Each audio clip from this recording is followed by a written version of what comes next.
The Pope is a dope. Now, many of you are going to remember this story here. It says Pope Francis assures atheists you don't have to believe in God to go to heaven. This was kind of a big deal when this first came out, made worldwide news.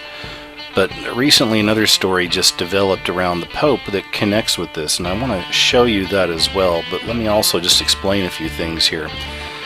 This is the Pope's role. This is what he's supposed to be doing right now. Do you see? It's not just this connection with the atheists. That's all a part of it, but it really is a dismantling of the old ways, okay? And it's going to be opening the window up to a whole new way, which is going to be this Antichrist system, the New World Order, the Illuminati, whatever you want to call them, but this is what's on the way. So you see, if you take a look here at the Bible ages, you got 1, 2, 3, third's the Mosaic age, you got fourth is the Christian Messianic age. Now this is where you'll hear me talking in a lot of my videos about the fifth age, or the age of Aquarius, okay, or the time of the Antichrist. Right here is a band called the Fifth Dimension. Their song was the Age of Aquarius, and the chorus was Let the Sunshine In. Now with the sunshine, we're dealing with the sun worshippers. This goes back to the Masons. You can make the connections with the Illuminati. Ultimately, it's all about Luciferianism. It's about worship of the sun worship. The fifth age is going to be the time of the dragon. There's a long and strange history with a lot of these popes, but more specifically the ones we've seen in the last generation or so. You may remember Ratzinger, who was the last pope, and of course he had these Nazi ties as a kid. But whenever I think of Ratzinger, I always think back to this particular video. You may not have seen this, but you got to check it out. First and foremost, just look at the way it starts off. I mean, this is the New World Order church we're looking at here, okay, in a lot of ways. This is at the Vatican, and this was during a Christmas celebration several years back. And this is the way that Ratzinger and his people chose to celebrate Christ's birthday. Now, of course, I'm well aware that Christmas is a pagan holiday, but it's the whole idea, of course, perpetuated by the churches that, Christmas is Christ's birthday. This is typically how most Christians will view this. And this right here happened at the Vatican. You've got to take a look at this. Look at how Pope Ratzinger decided to celebrate the birth of Christ. It's pretty amazing.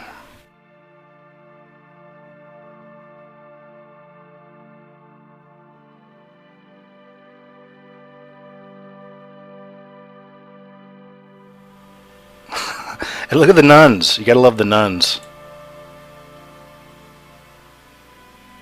There it is. Yep, there it is. There have also been a lot of very interesting omens surrounding the Vatican over the last few years. Here's one right here. You might remember this. That's Ratzinger right there releasing the Dove of Peace. And of course, shortly after they released the Dove of Peace, it flies right back into the building. But that wasn't the only time we had something unusual happen here with these doves of peace. So now we have Pope Francis once again with the doves of peace.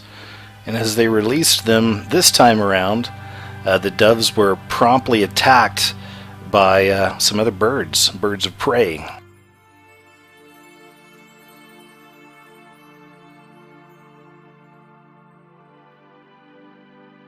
This right here is actually from the night that the Vatican temple was hit by lightning. And this is right after Pope Ratzinger had offered his resignation due to all the child sex scandals that were coming out. I thought this story was really interesting about Pope Francis. Here it says he thanks exorcists for showing, quote, love to the possessed. Now, I've covered this subject a lot in the past. Many of you are well aware of this kind of black awakening. We're seeing these satanic groups come out more. We're seeing these more in the news, more satanic crime, satanic rituals. We're seeing Satanism blatantly in a lot of our pop culture now, in movies, TV shows, commercials, you name it. It's really just kind of right there in your face. You also look back to all the recent kind of so-called cannibal attacks or zombie attacks, the people kind of going crazy out there and attacking other people, acting like animals, grunting, taking their clothes off. The media tells us this is bath salts. I've done some videos on this in the past. I believe it's just another example of demonic possession.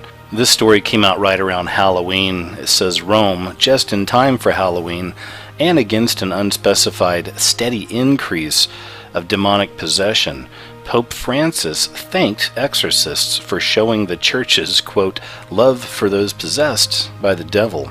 Now, about 300 exorcists from around the world attended that convention in Rome, and their spokesman later expressed concern about the number of people turning to Satanism and the occult. To me, this is a prime example of where many of the people involved in this beast system, this Illuminati system, whatever term you want to put on it, these are witches, these are warlocks essentially, and there's lesser magic involved here. They have to kind of tell us what they're going to do before they do it sometimes, and I believe that, like in this case right here, they are also required to tell us the truth about such things. And there's no denying that we're seeing this rise in Satanism, this rise in the occult, and this rise in wickedness in general. Now this right here is a classic example to me of cognitive dissonance, or doublethink. And here we see Pope Francis encouraging reconciliation between evolution and creationism.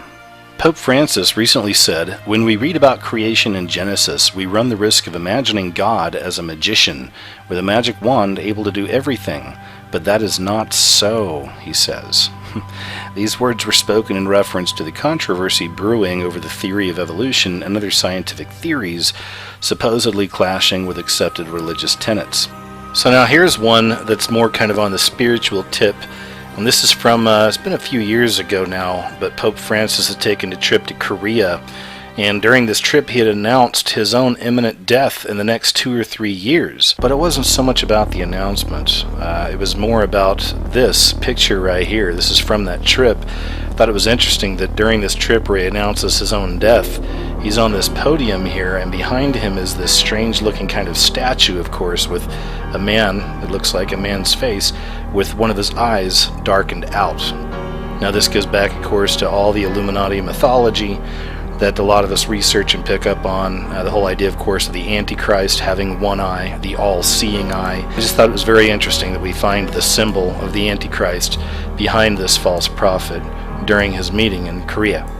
Pope Francis rents out Sistine Chapel for an exclusive $7,200 per head Porsche party. When I think of the Pope, I don't see a kindly old man wearing all white. I think of this. They're constantly telling us what's going on. They're constantly putting it right out there in your face, but so few people can see this stuff. Right here on the cover of Time magazine, they're talking about the New World Pope. Do you get it? This is the New World Order Pope. This will be the Pope that helps to usher in the New World Order, the Fifth Age, the Age of Aquarius, the time of the Antichrist. This is why you see him dismantling religion in his own way. Now, I'm not giving him all the credit. He's just playing a part in all of this. But this is what's happening. Again, now, as we leave the Fourth Age and enter the Fifth Age, we're leaving a time of order. Okay, the Fourth Age is a time of order and of structure and government institutions and religions and you name it. Now, the Fifth Age is when all of that stuff has been dismantled, everything has been conjoined into one world order, one world religion, and one world leader. This Pope right here is playing his part. He's playing his role. He's helping to usher in the Fifth Age, the New World Order, the time of the Antichrist. The world loves this Pope, and that should send you running for the hills. Many of these religious leaders are wolves in sheep's clothing. Folks, like really? I mean, it just doesn't get more ridiculous than this. Check this out. One hell of a deal. Pope Francis offers reduced time in purgatory for Catholics that follow him on Twitter. Wake up! This guy is a joke. And then we have these connections as well. I mean, just look at this one. This is from back in 2004. Pope calls for a New World Order. Vatican City, Pope John Paul II rang in the new year on Thursday with the renewed call for peace in the Middle East and Africa and the creation of a New World Order based on respect for the dignity of man and equality among nations. This Pope was playing his role as well in ushering in this New World Order. And then we have this from December 10th, 2012. Vatican again calls for one world government and a new world order. The leader of the Catholic Church, Pope Benedict, has called for the establishment of world government and a new world order.